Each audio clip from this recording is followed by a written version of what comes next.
안녕하십니까. 오유한 목사입니다. 오늘 말씀을 통해서 자기 영광을 위해서 사는 것이 얼마나 죄악된 것이고 하나님의 영광을 위해서 사는 것이 얼마나 영광스러운 일인지를 배울 수 있기를 기도합니다. 오늘 말씀은 사도행전 12장 20절에서 24절입니다.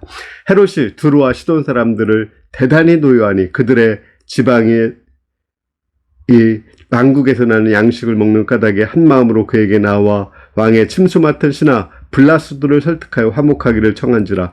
헤롯이 나를 택하여 왕복을 입고 단상에 앉아 백성에게 연설하니 백성들이 크게 부르되 이것은 신의 소리요 사람의 소리가 아니라고는. 헤롯이 영광을 하나님께 돌리지 아니하므로 주의 사자가 곧 친히 벌레가 먹혀 죽으니라. 하나님의 말씀은 흥황하여 더하더라.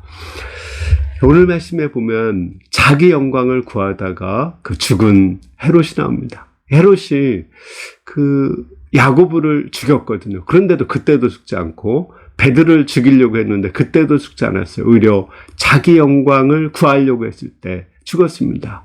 그가 두루와 시돈 사람들에게 되게 노여워했는데 두루와 시돈 사람들은 헤롯 왕국에서 나는 음식을 먹기 때문에 헤롯에게 굉장히 아부를 했어요. 당신의 연설은 신의 소리다 이렇게 하자 그게 취해서 자기가 정말 하나님이 된 것처럼 영광을 하나님께 돌리지 않고 자기가 자기 영광을 드러냈습니다. 그때 하나님이 벌레를 먹여서 죽게 했습니다. 이렇게 자기 영광을 구할 때 하나님이 얼마나 싫어하시고 그를 치는지 알 수 있죠. 느부갓네살 왕도 그렇습니다. 그가 그 대제국 바벨론을 건설하고 이 모든 권세가 내가 만드는 것이다. 내 영광을 나타낸다. 이렇게 했을 때 하나님은 그를 짐승같이 되게 해가지고 이렇게 정신병이 걸리게 했습니다. 근데 그가 그 죄악을 깨달았을 때 다시 그 왕위를 회복시켜 주었습니다.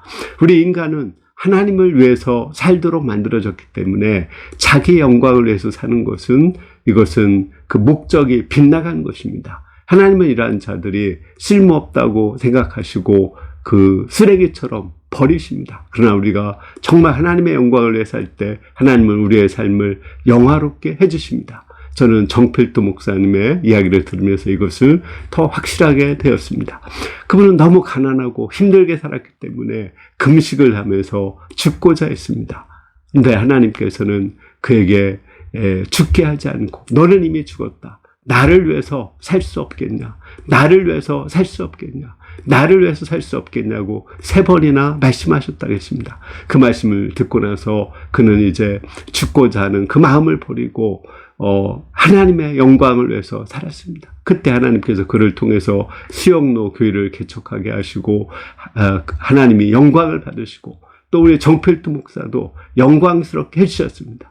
이처럼 우리가 하나님의 영광을 위해서 산다면 하나님이 우리를 영광스럽게 하지만 자기 영광을 위해서 산다면 하나님께서 우리를 낮추시고 벌레 몰려 죽게 하든지 우리가 짐승과 같은 이렇게 정신병에 걸리게 하십니다. 우리가 모두가 하나님의 영광을 위해서 사는 가운데 하나님이 영화롭게 하시는 것을 체험할 수 있기를 기도합니다. 감사합니다.